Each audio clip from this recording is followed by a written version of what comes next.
One of the most in-demand little luxuries right now isn't lipstick or a tech gadget. It's Labubu plush toys, the elf-like creatures with 9-toothed grins, which have become a global trend. They're made exclusively by Pop Mart, a Chinese company. Whether or not these toys are in fact cute is up for debate, but fans queue for hours to buy them. They sell out online within minutes, and a human-sized one has fetched more than $150,000 at auction. The world's fascination with Labubu has almost tripled Pop Mart's profits in the last year. It's raised questions, though, around consumer behaviour during economic uncertainty. Katrina Yu reports from Beijing. This surveillance camera footage shows thieves breaking into a store in California. They're not there for cash, expensive jewelry, or high-tech electronics. They're looting thousands of dollars worth of Labubus, a Chinese plush toy which has become trendy worldwide. So trendy, people are willing to queue for hours to get their hands on one. It's just a nice thing. It's sweet. It connects people.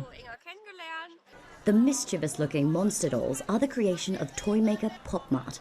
They soared in popularity after celebrities such as Rihanna were photographed with them attached to their bags.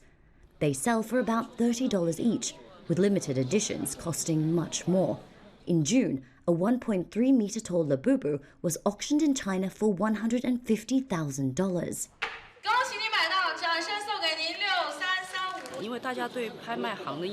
People usually think of auction houses as something very traditional, antiques, calligraphy, and paintings.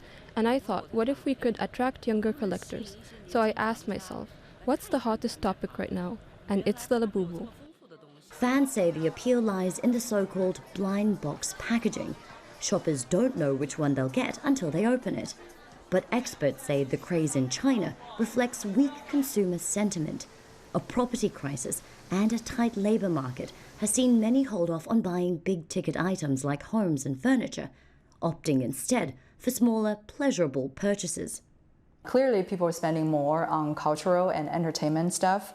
And even for the older generation, they're spending way more than before on tourism, on watching shows.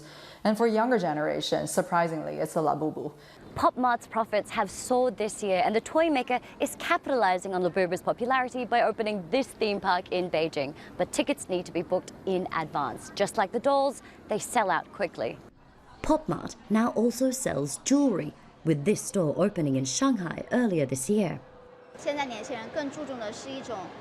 Nowadays, young people are paying more attention to psychological needs. Can this thing make me happy? That's what we truly need to pursue right now. A feverish pursuit of the cute and fluffy that doesn't show signs of slowing anytime soon. Katrina Yu for Counting the Cost in Beijing. Ashley Dadaranock is founder and CEO of Chozan, a digital marketing and consulting company based in China, and she joins us now from Beijing. Ashley, we've certainly been talking about this a lot in the Al Jazeera newsrooms.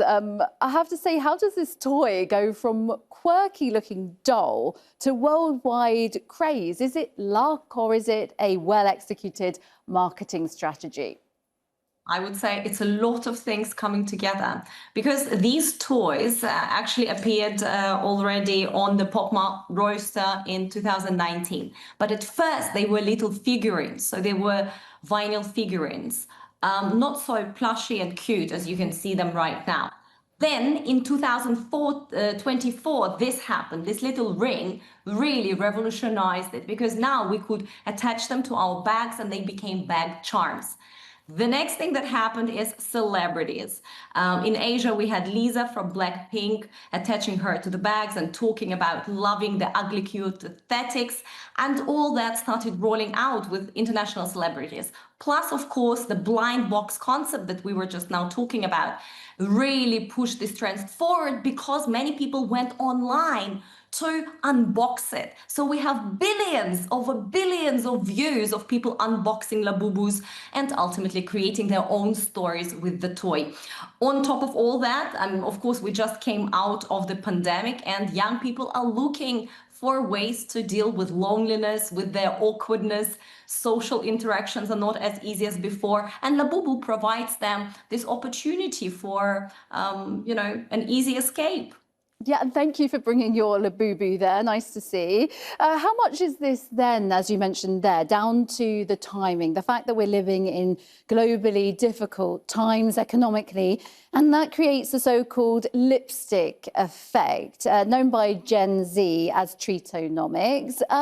Is this then when people treat themselves to cheaper goods to give themselves that high?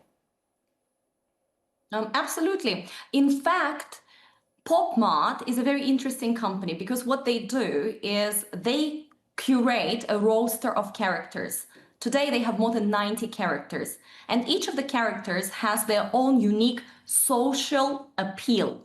In fact, they are like anthropologists who are trying to understand what is going to trend across various customer groups and consumer groups over the next 10 years. And they create unique characters and stories and angles for these people. And when the time is right, just like with Labubu right now, it becomes not only a China phenomena where people were, again, lonely, people were economically, unstable, and they felt like they needed to buy something, they wanted a shot of dopamine, they wanted all those things, and they could find it in Labubu. But beyond China, it is also appealing globally because everybody is among the young people is going through pretty much the same thing. So yes, treatonomic works. Beyond treatonomics, we of course have the loneliness. Beyond that, we have the Peter Pan effect, where young adults do not want to grow up anymore. They want to remain young, and they want to, participate in the toy market, and they want to stay connected to their inner child and rekindle that relationship. So all of these things came together in Labubu. But the big question is this likely to continue? Are we all going to be continuing to get Labubus? And for a company, how do they sustain this? Well, I would say Pop Mart surely hopes so, and they are consistently investing in this character and other characters. Pop Mart in general plays long game, and they have a strategy. For example, Labubu right now moves beyond just blind boxes into the, as we saw, jewelry. They also have an amusement park, a Pop Mart themed amusement park. There will be a movie and a TV series coming out next year in collaboration with Netflix. So ultimately, Pop Mart views Labubu as the next Hello Kitty, and they do have a fair chance to make it possible. Beyond just Labubu, whether or not this will continue will depend on how well is Pop Mart able to curate and develop their roster of characters. Beyond just Labubu, there is Crybaby, there is Molly, there's Twinkle Twinkle, and many, many others. Okay, I might have to go out and get my Labubu then. Ashley Didaranok, thank you very much for joining us.